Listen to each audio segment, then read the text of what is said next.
Ya, menanti aktivitas katanya. Nah, katanya yang kau bertugas seperti di kampung. Yang ibadah katanya macam mana? Pak tugasnya. Ya, Pak kecil.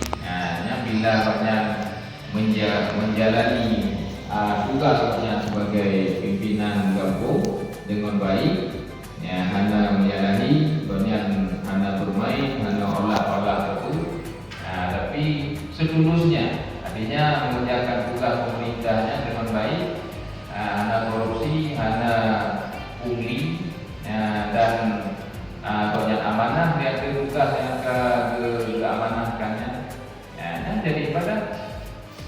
Ya, menjadi ibadah berarti dalam Quran akhirat. Memang balani yang perbuatan dunia. Nah, tapi di akhirat itu katanya lebih pahala.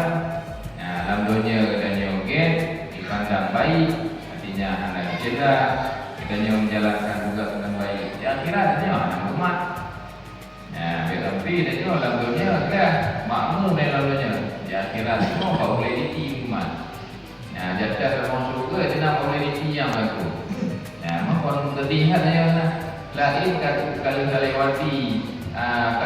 lewati mandu, ya di motif kalau lewati keselamat, bak misal tak payah anti ratusan ribu manusia, triliunan manusia, bak misal kalau tak payah anti, awalnya keadaan ada suratul mustaqim, lewat ada suratul mustaqim 1500 tahun akhirat, alanya boleh ditiang umat. Ya, potong rumah komoditinya, dia tak ada balik ke raya.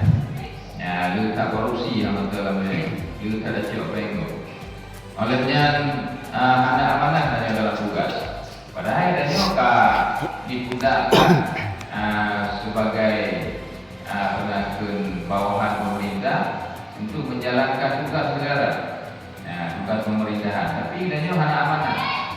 Ya, menyobiti penasun warga-warga yang agak amanahkan di pimpinan kampung, kadang benar proyek ataupun pembuatan jalan ataupun got, keamanan di pimpinan kampung ataupun di yang menangani bidangnya, bidang pendanaannya. Lejuknya kadang ada amanah, padu gaji yang lejuknya menurut kualitas kerja, menurut bagaimana pekerjaan yang akan dilakukan, tapi yang hasilnya itu pekerjaan menang-menang aja, sedangkan gaji ini maksimal. Ya, jangan nanti jam lagi amanah sih. Jamnya laginya di akhirat hanya bagaimana? Ya, karena menjadi tugas-tugas yang orang dunia hanya mungkin dapat pegangan, dapat ajaran itu. Tapi tugas di akhirat gara-gara teman urusan dunia yang apa lagi berikut. Ya, jadi begitu berarti segala pekerjaan kita dalam dunia ini yang menjadi ibadah. Ya, pendali, orang yang mubalik, orang yang jago pidato. Yang ibadahnya apa pidato? Memperluaskan agama, yang menyebarkan ilmu pengetahuan kepada umat. Yang dinamakan menanti orang yang lain menjadi tokoh yang jago menyelesaikan masalah.